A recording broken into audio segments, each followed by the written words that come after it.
D'accord. Nous savons tous où se trouve la Croatie, n'est-ce pas? Si vous regardez cette chaîne, vous êtes sûrement aussi passionné d'histoire et de géographie que moi. Mais que diriez-vous si je vous disais qu'elle se trouvait autrefois ailleurs, ici, dans le sud de la Pologne, dans la région des Carpates? Ce n'est qu'après plusieurs siècles qu'ils ont migré en Dalmatie, où ils résident aujourd'hui. Alors, pourquoi cela s'est-il produit et comment? Aujourd'hui, la Croatie est ici, mais les gens que nous connaissons sous le nom de Croates n'ont pas toujours été là. Enfin, je suppose que personne n'était là au début, je veux dire, nous avons tous migré de quelque part. Mais même au début du 2e millénaire, les Croates ne vivaient pas dans ce qui est aujourd'hui la Croatie. C'est bien ça le 2e millénaire, parce que le premier va de 0 à 1000, et ensuite, oui, le deuxième serait de 1000 à 2000, donc nous sommes dans le 3e millénaire. C'est nouveau. À l'époque, ils vivaient plutôt ici, dans la zone frontalière entre la Slovaquie, la Pologne et l'Ukraine actuelle. On l'appelait la Croatie blanche, ou la Grande Croatie, et cela nous donne un exemple d'un peuple qui, en gros, a simplement pris ses affaires et déplacé tout son pays ailleurs. C'est un peu exagéré, bien sûr, pour de nombreuses raisons que nous allons découvrir, mais ce n'est pas si éloigné de la réalité. Pourquoi cela s'est-il produit? Dans cette vidéo, je veux vous expliquer 3 choses que j'ai découvertes en recherchant ce sujet. Qui étaient ces Croates blancs et comment sont-ils arrivés là-bas? Deuxièmement, pourquoi certains ont rejoint la Croatie moderne et comment s'est passé ce déplacement? Et troisièmement, ce qui est arrivé à leurs ancêtres dans les Carpates. Et, essentiellement, pourquoi il n'existe pas 2 Croaties aujourd'hui. Nous savons déjà où se trouvaient ces Croates blancs dans cette région au nord-est de la Hongrie. Je pense qu'il est important de découvrir qui ils étaient. Les Croates blancs étaient un groupe de premières tribus slaves orientales. Ils vivaient dans la région historique de Galicie, au nord de ces montagnes des Carpates. Personne ne sait vraiment comment ils sont arrivés là depuis leur lieu d'origine. Leur nom est généralement considéré comme d'origine iranienne, venant de Horvata, qui signifie gardien de bétail, ou du proto-ossète Shurvat, qui signifie celui qui garde, pas forcément du bétail. Il est important de se rappeler que l'endonyme moderne de la Croatie, c'est-à-dire la façon dont ils s'appellent eux-mêmes, est Hrvatska. Je suis sûr que je le prononce mal, mais c'est un terme plus proche de cette origine potentielle. Cette carte contestable indique un itinéraire de migration partant du nord de l'Iran, passant par le Caucase, l'Ukraine, la Croatie blanche, jusqu'aux Balkans. La raison pour laquelle on les appelait aussi blancs est une autre question. La théorie la plus pertinente semble être que les anciens peuples eurasiens, associant des couleurs à des directions cardinales spécifiques. Noir pour le nord, vert l'est, blanc l'ouest, rouge le sud. Cela rend la chose un peu étrange cependant, parce que ces Croates étaient à l'est de la Croatie moderne, ce qui nous fait penser qu'à l'époque, ils venaient peut-être d'encore plus à l'est, si on les appelait blancs. Beaucoup de gens associent même le nom de la Biélorussie à la Russie blanche parce qu'elle était à l'ouest de la Russie. Peut-être. Cela aurait du sens ici, vu le lien entre couleurs et points cardinaux. Cela faisait 4 C d'affilée. Cette théorie a également du sens lorsque nous lisons la chronique du prêtre de Douclia du XIIe siècle, qui fait référence à l'installation des Croates en Dalmatie comme la Croatie rouge parce qu'elle était au sud. La Croatie blanche d'origine est également nommée Grande Croatie, dérivée de l'ancien mot mégalie. Il ne s'agissait probablement pas d'une association avec la taille, mais plutôt d'un sentiment d'ancienne ou d'ancienne patrie.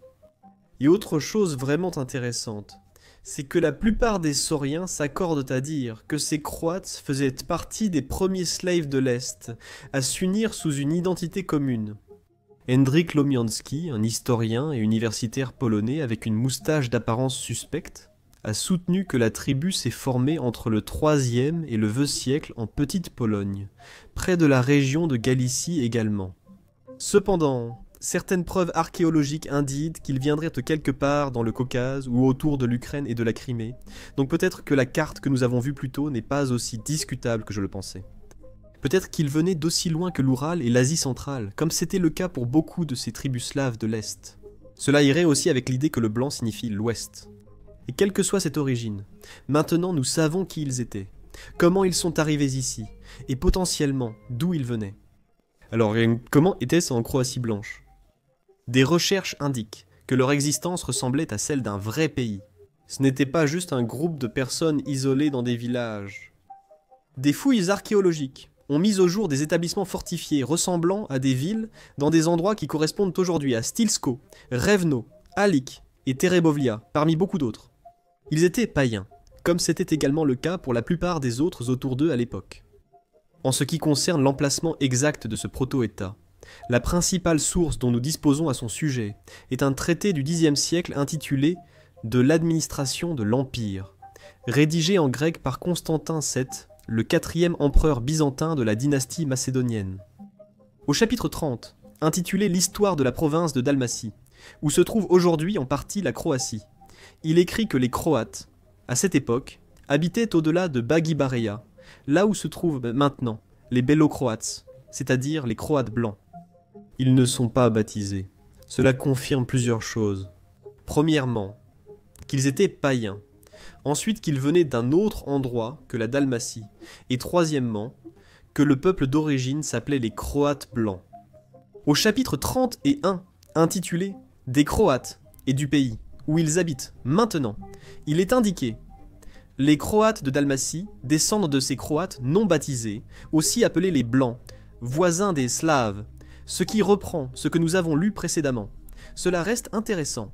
Oui, je veux dire, c'est un empereur qui rédige un document sur son vaste empire et il essaie d'augmenter le nombre de mots, comme nous le faisons dans les dissertations à l'école. Mais il répète simplement la même chose dans un contexte différent, ou d'une manière différente. Quoi qu'il en soit, un autre élément qui nous donne un indice sur leur emplacement initial, c'est la façon dont il écrit qu'ils vivent loin de la mer. Il faut 30 jours de voyage pour l'atteindre, une mer qui est appelée sombre, ce qui, je pense, fait forcément référence à la mer Noire. Constantin écrit aussi que ces Croates blancs étaient constamment harcelés par d'autres tribus venant de l'Est, à savoir les Petchenegs et les Avars. Cela pourrait expliquer pourquoi ils ont quitté leur terre natale pour migrer vers le sud. Une autre raison pourrait avoir été liée à la politique byzantine elle-même. L'Empire romain avait du mal à contrôler les Balkans à l'est, après l'effondrement de la partie occidentale de l'Empire. En conséquence, ils ont invité, ou du moins toléré, l'installation de tribus slaves, leur permettant de s'installer dans des zones dépeuplées, ou instables, en échange de leur loyauté envers l'empereur. En fait, selon ce même Constantin VII, les Croates auraient été invités à s'installer dans la région de Dalmatie, par l'empereur Héraclius en l'an 610, afin de combattre les envahisseurs avares dans la région. Que cela soit vrai ou non, dépend de notre interprétation, car il n'existe aucun témoignage contemporain provenant des Croates eux-mêmes. Des chercheurs modernes affirment que les Croates sont venus avec les Avars, pillant la région ensemble. C'est vraiment assez déroutant. Nous devons reconstituer ce moment à partir de sources secondaires byzantines, franques et parfois slaves, mais beaucoup plus tardives. D'autres raisons ont pu les pousser au sud, comme l'expansion des Francs à l'est, déstabilisant la région des Carpates. Cela aurait pu encourager la migration vers le sud. Les tribus slaves connaissaient également un essor démographique, et les montagnes des Carpates s'offrirent des terres arables limitées. Ils étaient peut-être trop nombreux, et sont partis chercher plus et de meilleures terres. Ou peut-être que les Croates ne sont pas tous partis, peut-être que ce n'était qu'une branche de la grande tribu des Croates blancs, qui s'est forgé une nouvelle identité, et est partie ailleurs pour l'affirmer séparément de leurs ancêtres. De la même manière qu'auparavant, nous ne savons pas vraiment comment ils sont arrivés en Croatie blanche. Nous ne savons pas non plus pourquoi ni comment ils ont quitté la Croatie blanche pour la Dalmatie afin d'établir la Croatie rouge ou la Croatie moderne. Beaucoup de Croates étaient présents, mais ils l'ont fait malgré tout. Cette peinture fantastique d'Oton Iveković représente l'arrivée des Croates sur l'Adriatique. Elle a été peinte en 1905 et elle nous montre qu'au moins la migration elle-même a été considérée comme quelque peu historique, sinon au moins mythique, pendant un bon moment. Wojtowicz, historien ukrainien, suggère 2 vagues de migration croate vers les Balkans. Une première vague massive au VIe siècle, où ils auraient quitté la Galicie en passant par la Pannonie et la Bosnie, commençant leur conquête de la Dalmatie, suivie d'une seconde vague au 7e siècle pour l'achever. Beaucoup contestent cette théorie de la double migration. Cela n'a pas vraiment de sens d'un point de vue pratique, et donc la plupart des historiens pensent que s'il y en a eu, il n'y en a eu qu'une seule.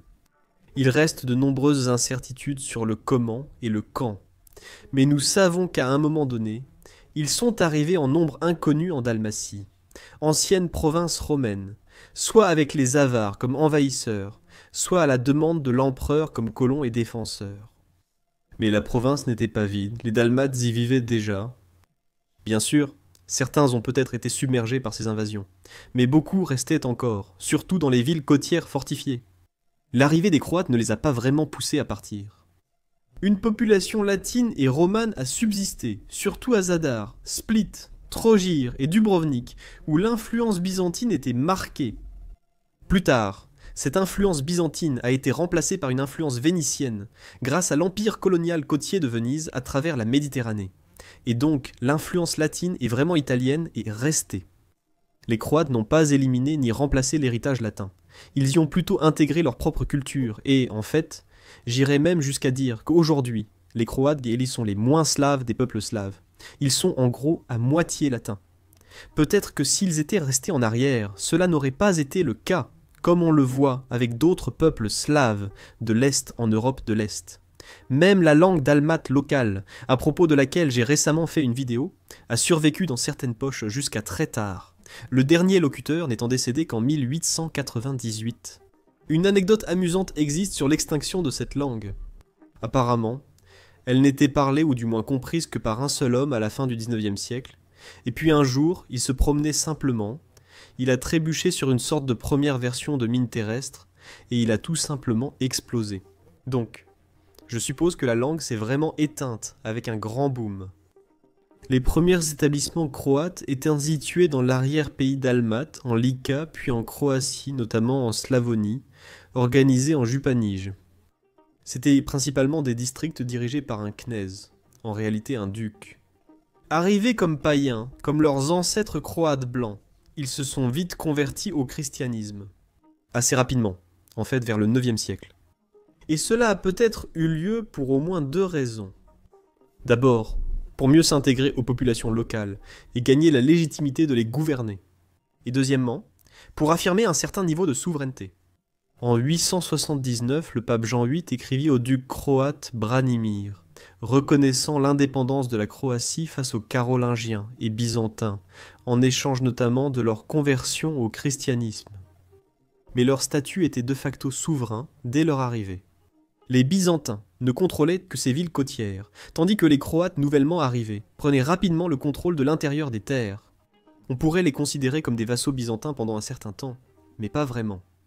Après la reconnaissance officielle du duché croate par le pape en 852, il est vite devenu un royaume indépendant, en 925. Mais leur ascension rapide a été presque aussi rapide que leur chute. En 1102, une crise dynastique due à la guerre força les Croates à s'unir personnellement à la Hongrie. Le roi Koloman de Hongrie annexa effectivement les terres croates. Les droits d'État croates persistèrent symboliquement sous la domination hongroise puis habsbourgeoise pendant de nombreux siècles, mais surtout de noms plutôt que de faits. Après la Première Guerre mondiale, ils ont obtenu une indépendance partielle avec le royaume des Slovènes, croates et serbes, devenu ensuite la Yougoslavie. Ce n'est qu'en 1991, soit 889 ans, après avoir perdu leur souveraineté, en 1102, qu'ils ont retrouvé leur indépendance nationale. Et donc, nous arrivons maintenant à l'époque moderne pour la Croatie proprement dite. Mais qu'est-il arrivé aux autres, les Croates blancs, ceux qui n'ont pas migré en Dalmatie et qui sont restés dans les Carpates? En fait, ils n'ont pas survécu en tant qu'entité politique distincte, si tant est qu'elle ait vraiment existé. Ils ont été absorbés par de plus grandes formations contrôlées par d'autres groupes slaves autour d'eux. La Rus de Kiev, le royaume de Galicie-Volhynie, la Pologne ou même la Bohême. Avec le temps, ils se sont fondus dans les populations de ces nations. Et tandis que les soi-disant Croates rouges se sont aussi mélangés aux Dalmates, c'était différent. Ils étaient aux commandes, et en majorité. Les Croates blancs étaient des sujets et en minorité, donc leur identité unique s'est simplement estompée avec le temps. Et ainsi, nous comprenons comment les Croates sont venus de quelque part à l'est. Ils se sont d'abord installés dans ces montagnes des Carpates, établissant une sorte de proto-État connu sous le nom de Croatie blanche. Pourquoi ? Pour une raison quelconque, ils ont, à un moment donné, migré vers le sud en Dalmatie, et ont fini par établir le pays que nous connaissons aujourd'hui, sous le nom de Croatie proprement dite. Ils n'étaient pas le seul pays à avoir bougé, ni le seul peuple à s'être déplacé. En fait, dans les environs, Il y a aussi de très bons exemples de cela. La Bulgarie ou la Hongrie, d'où il venait de Magna Hongrie, située en Russie. J'ai fait une vidéo complète à ce sujet, donc je parle de tous ces exemples là-bas si vous voulez aller la voir. Elle date d'il y a quelques années. Et merci d'avoir regardé cette vidéo. Je vous retrouve la prochaine fois pour plus de culture générale.